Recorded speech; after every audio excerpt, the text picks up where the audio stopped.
Good afternoon, Karen Bonafilio, Inner Realms, Outer Journeys. Welcome to the show. We have someone on the show that you may recognize. It's Michael Christopher. Michael, would you like to say hi to everyone? Hello, and thank you for having me. I'm so excited to have you here.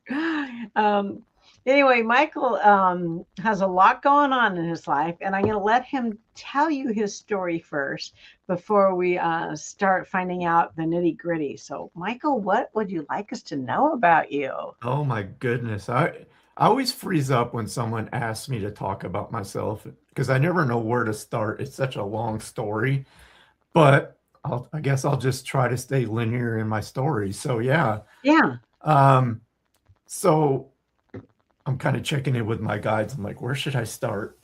So I'm immediately taken to where Okay. um so my abilities, I'll start there. It didn't start for me till I was 45. Okay, so I'm not one of those people that were aware of things, had experiences growing up. None of that.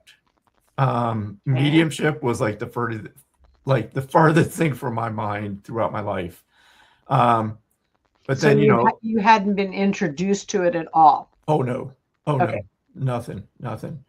Um, so I kind of go back, I look back through time and I can see the path that was being laid out, ahead of me now looking back. But I'll have to start where, my first really significant loss in my life in my life was, my brother Jason. So back in 97, he passed away at 26 from complications, cystic fibrosis. And that was like the first time that I really experienced loss of a peer, and it was just kind of like it just hit me like it does anyone, when That's a you huge loss. yeah. Mm. um and then, so they were my stepbrothers. There was Jason and then Danny. So they both had cystic fibrosis. Oh my And gosh. I'll try to keep this going and because it's such a long story. But between the two of them, so Jason was on a transplant list. Unfortunately, he became too ill, and they had to take him off the list because at that point he wouldn't have survived the surgery. Oh, Um, so that was 97. 2000, I get diagnosed with kidney disease out of nowhere. I mean, it literally, I was halfway through my Air Force time. I spent 20 years in the Air Force. And I literally went in to get a physical because I wanted to start flying planes. And I was like, okay, should be in and out. No, I go in, they find something. They're like, you need to have this checked because it could be wow. something serious. Well, it ended up being really serious. Oh no. Um, and I can say that was probably the first significant step in maybe looking towards what's what is there to this life? Is there more beyond this? Because when you get diagnosed with a chronic illness, it changes your perception about literally everything. Really? So Um, that was a catalyst oh yeah, when all of a sudden you're facing mortality? yeah, yeah, and Wow. that was hard because I just remember having to make the decision right then and there. After the dust settled and it kind of, that was my new reality. I was like, how am I going to handle this? We always hear people say, live in the moment, don't worry about tomorrow. All you have is right now. Live in the moment, right? Yeah. I mean, you hear those words and it's like, yeah, yeah. Yeah. I literally had to adopt that mindset Oh, did you? and I made the decision right then and there. I was like, I can sit and worry about this every moment until something eventually happens, or I can just check in with myself and how am I doing today? And literally, I had to force myself to start doing that every day because I was fine physically. I was fine still. It wasn't affecting me, at all. You felt fine. Yeah. So it was just something was there, something that was eventually going to happen because it was very progressed at that point, even though, I still felt fine. So again, long story short, I just had to like anytime I had those dark feelings or thoughts, I just had to step back and just put myself in the moment. It's like, hey, everything's good right now. It's all that matters. And I just had to keep doing that. Was that hard to do? Oh God, yes. I don't want to make it, sound like it was easy. It was not. It's just one of those things that I just had to do it to keep my sanity because Oh, Yep. I mean, it could deflate any motivation towards anything. I mean, you Mhm. have the mindset, why bother doing this? Because, well, I'm going to pass away because of kidney failure at some point. So what's the point Were you in need of a kidney transplant also? No? at that point? Um, they don't put you on the list until your kidney functions less than 20%. Wow. So, yeah. Wow. So, they were still functioning. It was just Mhm. that they were severely damaged, but they were still working. Okay. Um, so that was a big. Again, I'm going to condense this because I can drag this out forever. But 2001, my brother Danny actually went through a double lung transplant because he fell ill, and so he had the transplant. Oh my Went through it fine. So that was 2001. Michael, my Yeah. goodness. Oh yeah, it the fun doesn't end there. 5 years later, his lungs rejected because with any transplant, there's the rejection is it can always happen. It's just part of the fun Five of this. years. So luckily, Pittsburgh Hospital took him on to do another one. Usually, they will not do a second one because the chances of survival are like less than 30%, but they did. So we went through another one. Came out of that fine. Good. So that was around. That was probably 5 years later. So I'll keep going forward. So 2009, I retired from the Air Force. Mm-hmm. 2010, my kidneys retired. So almost exactly a year later, my kidneys started really going downhill, and Uh-oh. yeah, so I had to start. Uh-oh. Yeah, yeah, You and it kind was of want to weird. be on their insurance in the military at that time. A good thing I had it. Um, Yeah. But so that happened. I had to start dialysis, and that was another turning point too for me because even though I'd lived with this now for almost 10 years, it was like day one all over because now it just got real, and Yeah. now it was like I had to face it because like Because you had to they're treat it. they're done. They're You had done. to treat it. Yeah. And I remember going into the office after they had my labs, and they were telling me it's time, we need to get you listed and start the process. And I was like, huh. I remember I got in my truck and I drove for like hours, probably 2 or 3 hours, just trying to just sort things out again. And I come home and told my wife, but at the same time I told her, I said, I don't want to go through this. I said, I'm done. I said, Oh, I don't even want to think about dialysis. I don't want to think about, I'm done. I don't want to go through this. wow, Michael. And it's weird when you face something like that because at that moment, it was more frightening to go through it and wait and go through dialysis. I didn't want any part of it. I'm like, I'm just done. I'm checking out. How did your wife feel about that? Well, she didn't like it, but she supported it. She knew. Okay. She was like, this is my decision. Um, Hmm. and it was probably about a day or two later. And I'm almost certain it was my brother Jason that I was feeling. It was like because I just had this complete 180, and I was like, I remembered he didn't even have an option. When your lungs quit, there's no option. At least with kidney failure, you have dialysis to keep you going until Right. hopefully Yes. you get a transplant. Hmm. So I told my wife, I was like, okay, I'll give it 1 year. I Oh, said, I will do this. I will go through dialysis, but if I don't have a transplant in a year, I'm done because I'm not going to live on a machine. Um, so one of my other brothers tested. He tested positive for a match. So advancing till September of that year, 2010, we were 2 weeks away from the surgery. He gets a staph infection, which turns MRSA. They canceled the surgery because he was no longer eligible. So I'm like, there's another block in the road. I'm like, so well, that was a kidney for you that he was going to. yeah, Oh, yep, yep. So there I am again and again, I was just in that mindset of just, it's out of my hands. I'm still doing good. Even though I'm on dialysis, I still felt good. and Keep going. do you still have that in your mind? Take one day at a time, live for Oh, the moment. absolutely. Okay, still doing that. All Oh right. yeah, and I'm sure anybody that's gone through this, you eventually get to that point where you have to have that mindset of tomorrow doesn't matter. Tomorrow's not here. Doesn't Yeah. matter, you know. So again, there was so many lessons that I've learned throughout everything that I've been through, and this is one of them. It's like I literally people ask me to plan things. I'm like, no, I don't. I don't. I'm like, I'm so in the moment. It's ridiculous. Mm-hmm. But anyway, 2 weeks after my brother was pulled from the surgery, I had an Air Force buddy reach out to me, and he was asking questions. And I was like, you know, why you asked? And he's like, well, I want to donate. And I was like, really? You know, it just came out of nowhere. Long story short, he was still active duty. I was like, I've been in the Air Force. This process is going to take forever. Long story short, it wasn't. He ended up being a perfect match. Good. In December of 2010, I had my surgery. So he donated a kidney, and it's been over 15 years now. So Wow, you that's know, great. yeah.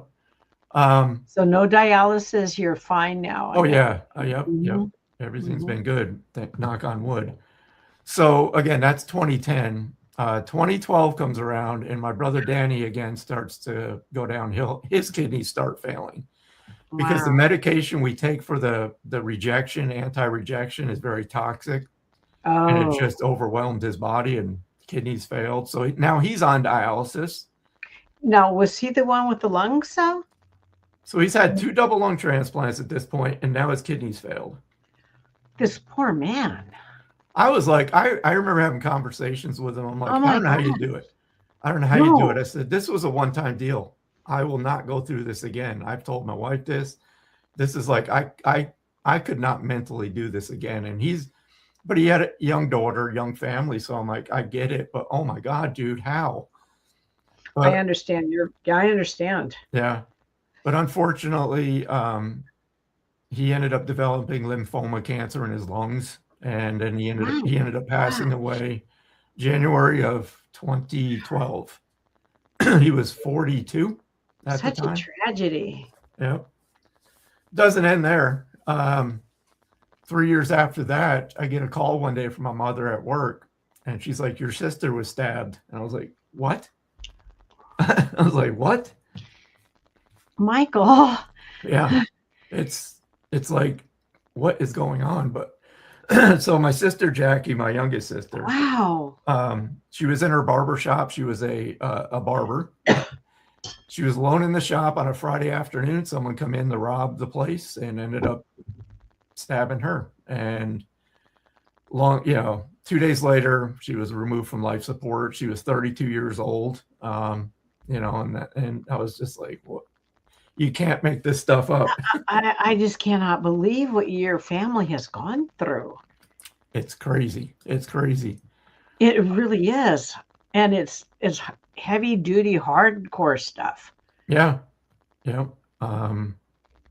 So again, all those events kind of pushed me towards this because I got to go back to when I got sick, because around 2000, me and my wife both discovered John Edward on TV.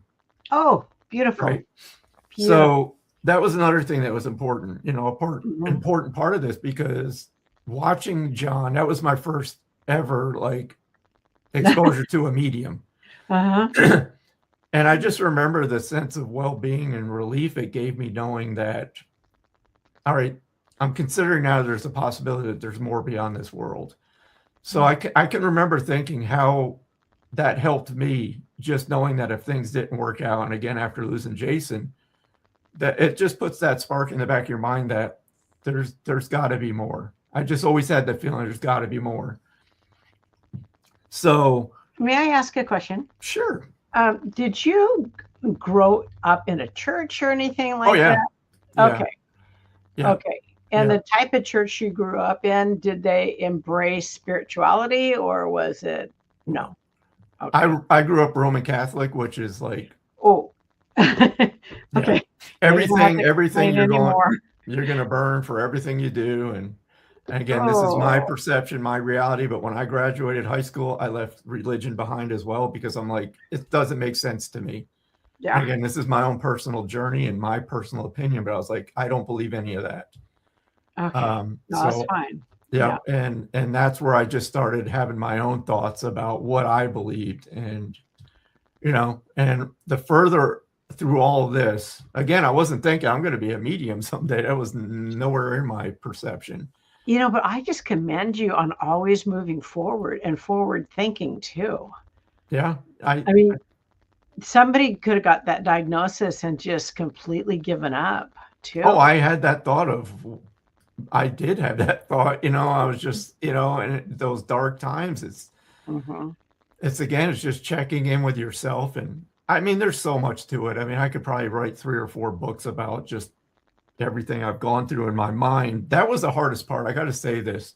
The physical side of about being ill, Hmm. that was easy. The mental side was the hardest thing I've ever been through. There's just so much that unless you've gone through it personally, you have no idea what somebody is dealing with when they're going through something that can affect your life in that way.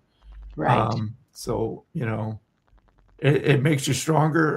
That goes without saying. The things that you get upset about aren't worth getting upset about anymore. So it's Right. the person I am today compared to even when I was in the Air Force is completely different. You I don't was a sweat bona it. fide just prick. I mean, if you want to say it, I was a fucking prick. Excuse my language. It's um, okay. I have no problems with it. so I was uptight. I you name it, Were you? oh my God. So you were a fucking prick and probably type A. Oh, I'm still type A. I'm Okay. still the career I have, it's like I'm around those type people that you have to be type A as an air traffic controller. Yeah. That's just the nature of the beast, and Hmm. which contradicts everything about what I do on the other side of it, with the mediumship. It's like you could not be I'm sure you could be more polar opposites, I but I know, mean seriously. What do you think it's about that?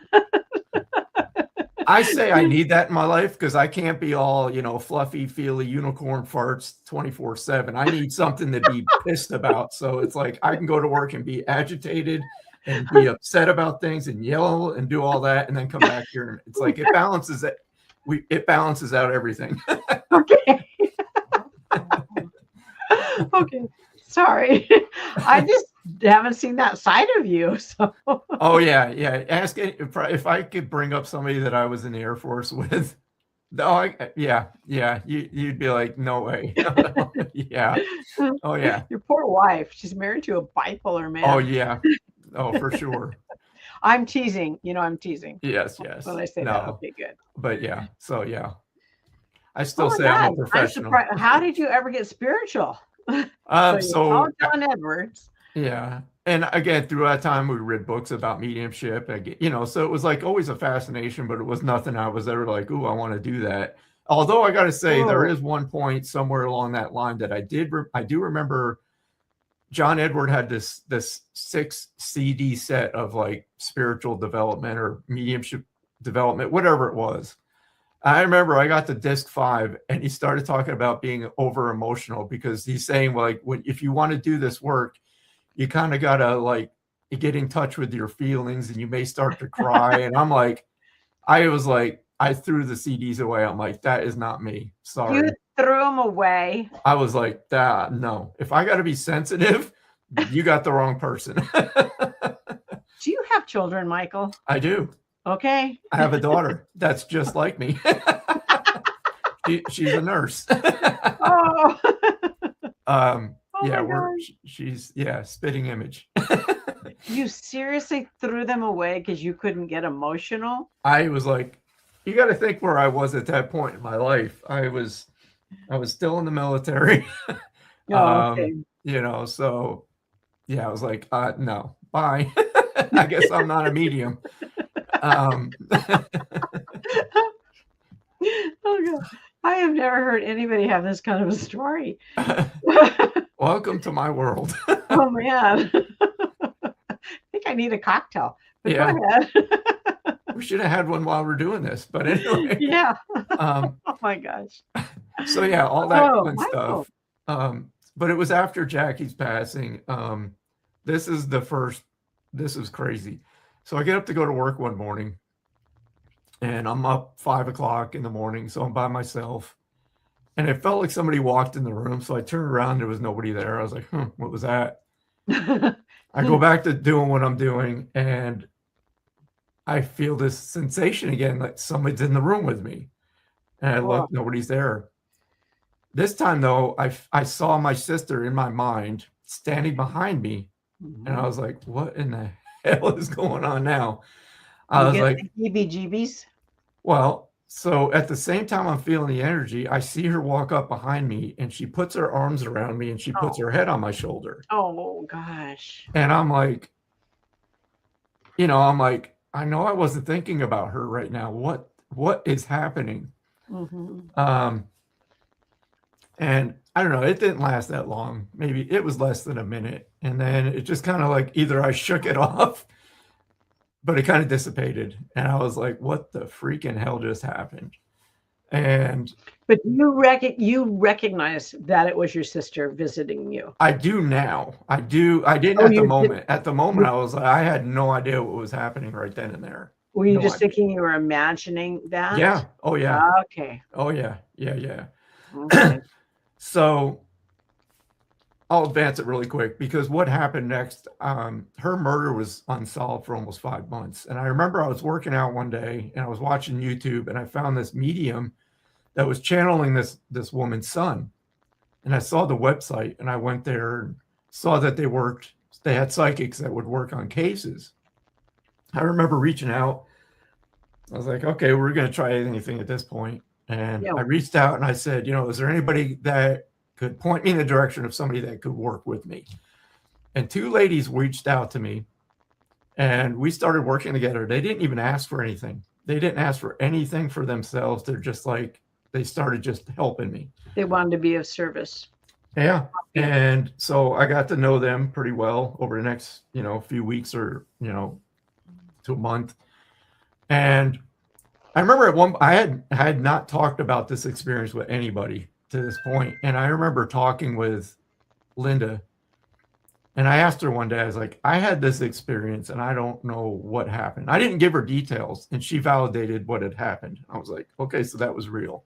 Okay. Were you blown away when you gave her no information and she's telling you things? She told me that your sister wants you to know that was real. I'm like, okay, that's okay. We're here. Okay. I was like, okay. And you accepted it. Yeah. You didn't question. Okay, good. No. So even weirder than that, it was probably a month or so, maybe later. I was talking with Linda again. We were just on a Skype call. As we're talking, I hear this voice in my head said, tell her it's Jim. And I was like, tell her what? Tell her it's Jim. It's Jim. And I was like, no, I'm not doing that. Kept talking. I didn't know what, I was like, where did that random thought come from? So I hear it again. And I was like, what the hell? Third time, it's like, I hear Jim and cancer. And I was like, what the? I was like, Linda, I said, I don't know what the hell's happening. I have this thought in my mind. I keep hearing it. Third time. Tell her it's Jim and I passed the cancer. She's like, that's my dad. Oh, God. I was like, I have so many chills over here. I was like, what? She goes, that's my father. I'm like, what do you mean that's your father? Your first channeling, Michael. She goes, you're a medium. And I was like, the fuck I am. Hey guys, if I get banned, it's Michael's fault. Oh, Kelly knows. I'm just teasing. Nothing's gonna happen. Nothing's gonna happen. We've tested those waters before on the show. So yeah. So we had this playful argument for a while, and it was probably later on, a couple, I don't know, weeks later, she's like, humor me, take this class. And she introduced me to my very first teacher, who we became really good friends. And it was a basic intuition development class. Okay. I was like, okay. Again, I go into this with, I'm not like, I'm a medium. I want to be a medium. No, it was just like, okay, I'll do this. I'll humor Linda. So every week was a new Claire, so the first week. Oh, okay, nice. Clairvoyance. Okay. Mm-hmm. I got to say at this point, my interpretation of a medium was somebody that physically saw a spirit, physically heard them. I had no idea. All those books I read, I don't remember ever once reading about how it actually works. So this first class, we're going through this clairvoyance exercise. And it was as simple as picture a rose in your mind. I'm like, okay, there's a rose. She goes, there's clairvoyance. That's how spirit implants visions in your mind. And I was like, really? Mm-hmm. And it just was like the lights start flickering. I'm like, whoa, okay. And then the same thing for clairaudience. I'm like, so it's your own voice, but it's spirit. And I was like, again, I'm like, I start looking back at things and I'm like, so that's why that used to happen. Or I was like, okay, a lot of stuff started making sense. And then I took another class with her. And she's like, you need to take this advanced class with me. I'm like, okay. Advanced? You went from beginning to advanced? Yeah, it was just the way I didn't understand. I was like, okay, I'll do it. So that class was all about making connections. She would bring in a sitter and we would read. So the very first one, again, I had never sat down and actually read for somebody. And I remember it was a split screen. So like she was on the left, I was in the middle, and the client was on the right. I'm just like, all right, let's see what happens. So I just start talking about what I'm experiencing. Michael, you're funny. You really are.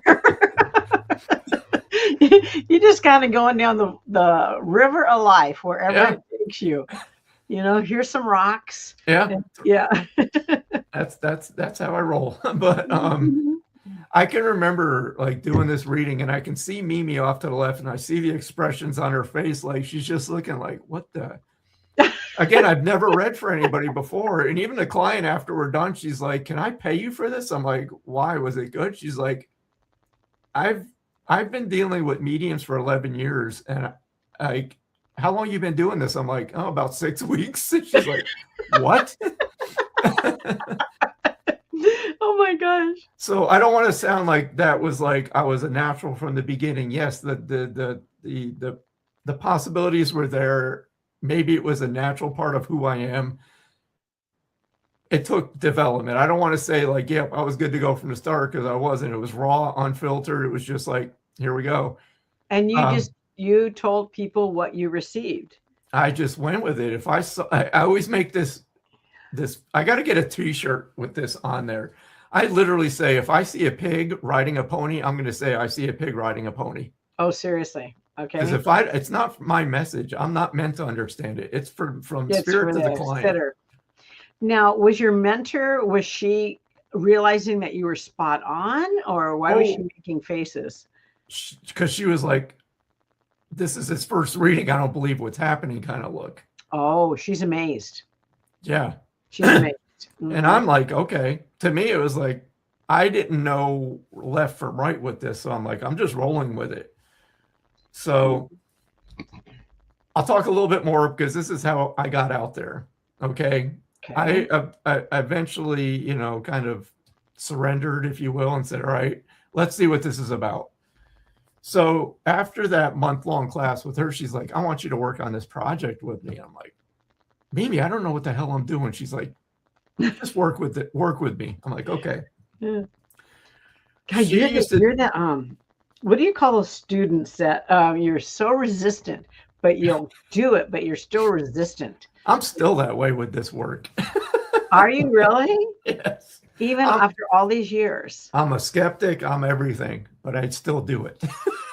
You're okay. Okay. Yeah, that's the type A personality that comes in and like your previous life. It's hard to let go of that. So really quick, she used to do these things where she would interview celebrities that are past, but the way she did it was not like anything I ever saw. She, about a week ahead of time, she would send me a list of people. Now, she was French Canadian, okay?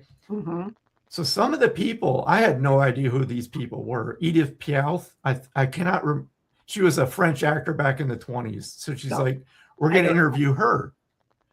So we did it. And then she would research what I said. And she's like, she found all the validations. I'm like, oh, that's interesting. Oh, But we wow. used to do, I remember we did David Bowie, we did Muhammad Ali, we did Prince, we did Freddie Mercury. I mean, all these people, again, I knew they were public. I didn't know anything about their private lives. And we would Sure. reverse. I would interview and she would channel some of these people. But Well, this anyway, would we be would do fascinating. it was. And again, we would do the research later and we would find these things that weren't in the public. Like this wasn't public knowledge. You had to dig for some of the evidence That's that was good. coming out. Mm-hmm.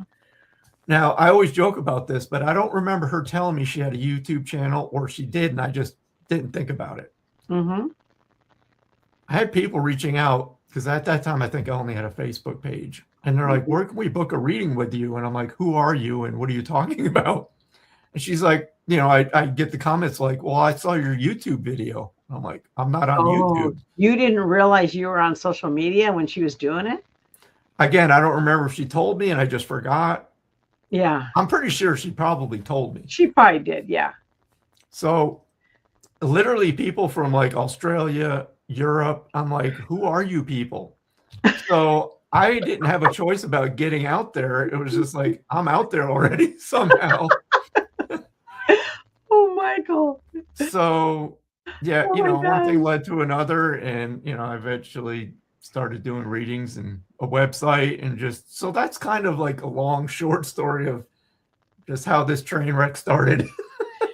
Well, so from the point where your sister came up behind you Yeah. until you fully embraced it and you felt confident and you knew that there was a connection and something was going on.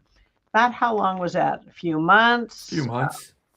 Few And months. remember before we came on today, I was talking about how I did that demonstration, Mm-hmm. right? That Mm-hmm. was literally probably 3 months after I had my first class with Mamie. And Wow. I was in a crystal shop. And we knew the people that worked there. Mm-hmm. And the manager asked, she's like, "Would you do a mediumship demonstration here?" I was like, "Okay." And I was like, I didn't I even don't think know what about it. I'm I'm like, doing, but "Okay." I'll do it. And then it sunk in what the heck I just got myself into, about on the drive home. I was like, what the hell did I just do? So anyway, um, And I can imagine you going home and telling your wife all this stuff. She's oh, going, she was with me. She was oh, she's with encouraging. you? She's like, just do it. Just do it. I'm like, Oh, I don't good know what for the hell. her. I'm like, I don't know what the hell I'm doing, but okay. Mm-hmm. So to alleviate me being an ass in front of how many people would show up, we did it for charity. We said all the proceeds were going to be for an animal shelter. Good for you. So I expected because it's a small shop, it was only supposed to be 15 people. I Uh-oh. show up, this is like months later, we schedule this. So I had 2 months to sit and think about what I just got myself into. And there's no way you prep. You don't prep. Oh, I didn't know what I was doing. Yeah. So 40 people show up. I'm like, oh my God. And you're the only one. You're the only Yeah. medium. Yeah. Yeah. So, Not even sharing the spotlight. Oh my gosh. and I told everybody, I'm like, I don't know what's about to happen. We're just going to roll with it. And, if anything, the animals are getting some, support, so if I suck, it's still a positive thing because people. Did you tell the audience that? Oh, yeah. Oh, absolutely. Good. Absolutely. You were I was not like, fully yourself. You were not making false promises. oh, God, no. I was like, I literally was like, I have absolutely no idea what's about to happen tonight. Whether something happens or not, we don't know. Let's find out together. I applaud you. Your honesty is really great. You're not putting on airs or anything. Oh, I think, God, no. well, no, it's really good. Yeah. So I'll say this because I remember before that event when I did these practice readings, I would literally just ask the client or the sitter, who do you want to hear from? I didn't know any other way. I was like, who do you want to hear from? They'd be like, Grandpa. Okay, well, here's Grandpa.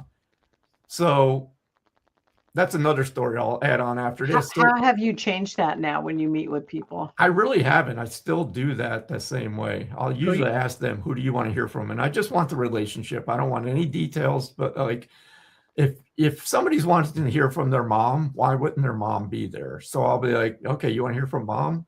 I trust spirit. I trust they're there. Let's just go, Mm-hmm. Yeah. It wasn't until I did that demonstration that I didn't understand how spirit-led readings work. Like you just become aware of whoever's there. Yes. So in that, again, I'm 20 minutes into this mediumship demonstration, and I'm trying to do my old way of, and I'm like waiting for people to show. I didn't know. So 20 minutes, I'm like struggling. Finally, I feel somebody step forward, and I kind of like felt the gears start to work, and it actually went all right after that. But again, with my readings,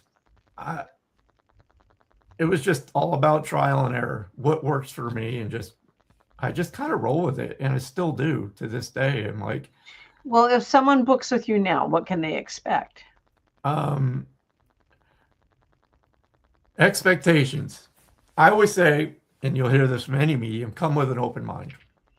But I will say that if you're there to hear from your mother's going to be there. She might not come in first, right? But your mom's going to be there. Why wouldn't she be? That's my mindset with this. I'm like, it's bold, it's daring. I understand that, because, and I'll never say that, it's 100% sure that it's going to happen. And it's at no fault of the spirit. It's no fault of the sitter. If anything goes afoul, it's on me. I'm in my head. I'm doing something that I shouldn't be doing. Yeah. Something's fouling up the communication. Mm-hmm. So anything that happens, good or bad, it's the medium, period, dot. So, I always say that if you want to hear from a certain person, that's who I'm going to connect with. Mm-hmm. I'm going to give it my best, and we're going to just see what happens, But again, it's not up to me. It's up to them. I leave it up to them about the messages, what they want to say. That's them. I'm just the tool. The conduit. The conduit. Mm-hmm. I just call myself a tool because I'm a tool. But I can tell you're ex-military. Oh God. Mm-hmm. I've had to clean up my language a lot. So, but yeah, so I joke around a lot, I know, but I get so, when I'm doing a reading, it's almost like John Edward is very like to the point, takes control of the reading, very focused. That's me. And sometimes I got to just tell people ahead of time, look, I get very passionate about this. I get so fixated on what Spirit's doing that I'll ask people, it's like, just give me a yes or no. Because if they start talking, sometimes I'm like, oh, stop. Stop. Mm-hmm. So again, it's not to be rude, but again, I'm giving them their voice. So anything that gets in my way, maybe it's my ADD. I'm just like, stop. I'm listening to them. Yeah, you don't want people to give you information. Oh, nothing. You just want an affirmation, or no, that's not quite right, or I don't understand that right now, or something. Yeah. Exactly. So, so passionate would be a good word to say. I get very focused and very just, emboldened, if you will, when I'm doing the readings. Because again, I want to give Spirit a voice. That's my job. Mm-hmm. And when things get in my way, distractions, I don't want to say I get irritated, but anything that can distract me, it does. It kind of like, and I just get this way about me that, again, it's not being rude. I'm just so hyper focused. And I think it disrupts the flow. Yeah, it can. It can disrupt the flow. And so now that you know your abilities, have mm-hmm. more of your spiritual family stepped in and given you signs too. Oh yeah. Yeah. Mm-hmm. I work with my guides. Not as much as probably people would think, or that most people do, because I'm not a needy person. I understand that they're here to guide us. They're not here to do things for us. So I don't really call on them. I do after like a reading. And this is something I recently learned later. I'm in a class right now. Even though I've been doing this 10 years, I'm all about development and learning and pushing myself. I always want to push myself to be better than I was today. And good for you. This is a recent revelation in my mind, is like calling the Spirit back after a session and go, well, how did I screw this up? What should I have done better? And it's like, I actually remember doing this a little bit in the past, but didn't think about it. But now it's like, it's actually something I practice. And it's literally like after the session, I won't call a client back and say, hey, there's more. It's between me and like the person I was communicating with. Okay, now that it's just you and I, what could I have done better? And it's interesting, the feedback I get from that spirit person saying, just freaking relax. Just talk about, again, it's just that reminder. Oh, I love that, Michael. I do. I really love that. Yep. I'm going to keep that in mind when I practice too. Yeah. I really like that. And you're not being hard on yourself. The other one is very harsh. Oh, You were I'm hard on fighting, myself. There's you the were, balance there too, because I can be a real, oh my God. I've lightened up on that, but I can be really like anybody, I can be really hard on myself. Really hard. well, and you just rephrased it. And now you're learning more too. Yeah. So, this actually was my question for you. What are you working on in your own development right now? So right now, again, I'm never satisfied about where I'm at. I Mm-hmm. don't ever want to be on a plateau and go, I'm good enough, and so I took this, it was a class with a medium over in the UK, Hannah McIntyre, who I've followed on and off for the last couple of years, but something just clicked. I was like, I like her perspective. We share a lot of the same ideas and thoughts about mediumship. Mm-hmm. And I told her, I said, I need somebody to kick my ass. I want somebody to push me and not treat me with kid gloves and dig in and figure out and help me refine my work. And don't be gentle with me. If I'm doing something that can be improved, point it out to me. That's why I'm here. And she is that person, because Did it? Good. if she can find a way to clean, and I said, I just need to clean up. I said, there's a lot of holes in my development over the years, because a lot of it I've done on my own. And I've seen her work. I see, and I know that she won't sugarcoat, and that's kind of what I need. What is her name, Michael? Hannah who? McIntyre. Yep, medium Hannah McIntyre. I wanna check her out and see what she's like. Yeah. Yeah. So yeah, I just started a 6-month private mentoring with her that just started last month, but prior to that it was like a 4-week class. Mm-hmm. Yeah, so she's the person that is right now is just like really kicking my butt with this, and I love it. Anywhere that I can be pushed, and again, it's just the whole premise of it is that surrender, keep surrendering, and again, it's focusing on just whatever they give you, talk about it. Don't hesitate, bring it up, talk about it. Don't question it. No. So, I mean, there's more to it. I mean, there's ways, and again, it's not only with my private readings, but it's with the group readings as well. Again, it's just, I want somebody who has that type of experience give me feedback when I do my readings. Well, and also I really like the idea that you're asking your guides, how that went and everything too. Yep. And luckily they speak my language, because I'm literally like, how did I F this up? What the hell was that about? And I got to say this was a profound thing for me during this group demonstration I just did. Mm-hmm. So it was me and Jess, and Mm-hmm. she had just read for this young woman in the front row. And I remember, because I'm over on the other side, just kind of in my own world, but I remember hearing this girl talk about she had lost 2 people, but the one Jess was talking with was one incident of how she passed. And she mentioned a car accident. Again, that went in one ear and out the other. Mm-hmm. So when it became my turn, I had asked somebody in the back row or over on the side, I said, who would you want to hear from? And the woman said, my son. So I feel this energy walk in. Right away, I feel male, 19, passes in car accident, valedictorian of the class, into sports, right? And she's like, sorry, that's not mine, not my son. I said, okay, does this make sense to anybody else? Anybody else? Yeah. And the girl that Jess had just read raises her hand. She goes, I can take everything, but it wasn't male. It was my friend, my female friend. Oh. So I said, wait, you can take everything. I said, okay. I said, I'm going to go with that. I said, usually I will not, but something about this feels like this is for you.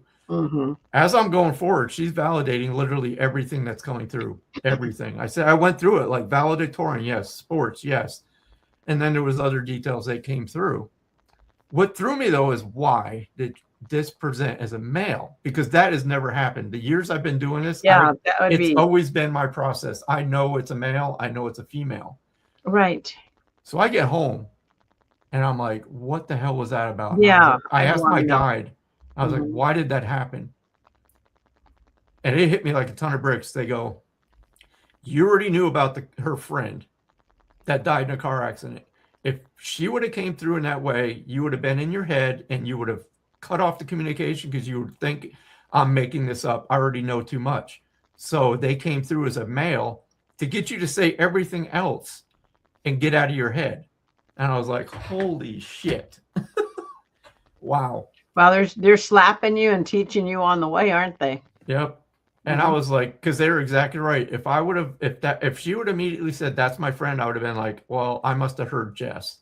But Jess didn't mention any of that. It was just all on its own. But the male female thing was the only thing that was backwards.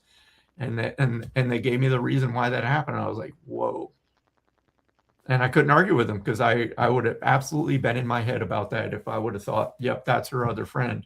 So it came through as a male, and all the other evidence I thought was with this guy attached to that woman, but it wasn't. It was for her. I was like, whoa. Oh, Michael, you're fascinating. You really are.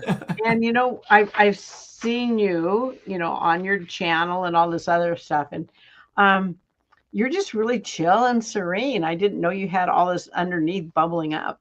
It's there. Well, it's a fun part too. Yeah. Now, did we get to mention everything that you wanted to chat about?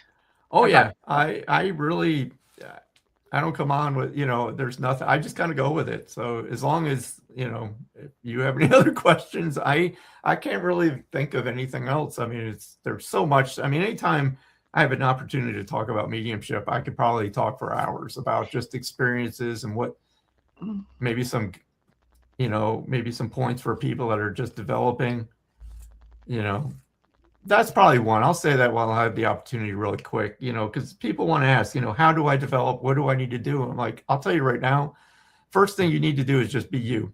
Don't try to emulate your teachers. Don't try to emulate other mediums. Yep. Learn right from the beginning. Do not try to compare yourself to others because that can derail you. It's derailed me. You look at other people and go, well, I'm not good enough. I'm not like them. So I probably have no business doing this. If I could save you like years and years of not going through that, then let's do that. Yeah. Be yourself, practice, get out there, start doing the work, do the classes if you need to, but you're never going to learn without doing it. You can take class after class after class, but unless you get out there and you're never going to feel ready, I still get nervous to the point where I'm always throwing up before reading. It's the way it is. But you can't let that stop you. You just got to keep doing it. If this Does that happen to you still, that you get physically ill? I get like anxiety, like there's no business. It's still, and I've learned to kind of reel it in a little bit. But I'm a nervous wreck before anything I do. Oh, really? Oh God, yeah. Yep. It's just the way it is. I've accepted it. It's like, to me, it's a good thing because it's still, to me, it just shows that I'm doing it still for the right reason. And if I'm ever calm, that's when I think that's when I'll need to worry about it. Yeah, I think that's your makeup. Yeah. But I think that's such good advice that you just gave everybody, because I know myself when I've taken classes, I've tried to be like that teacher, and it doesn't always work. Take the tools. Always work. Yep. Take the tools that they give you. But you gotta develop your own, and you gotta understand how you work as a medium, how you receive. Everybody's going to be different. Your teachers are going to be different from you, and that's where you cannot.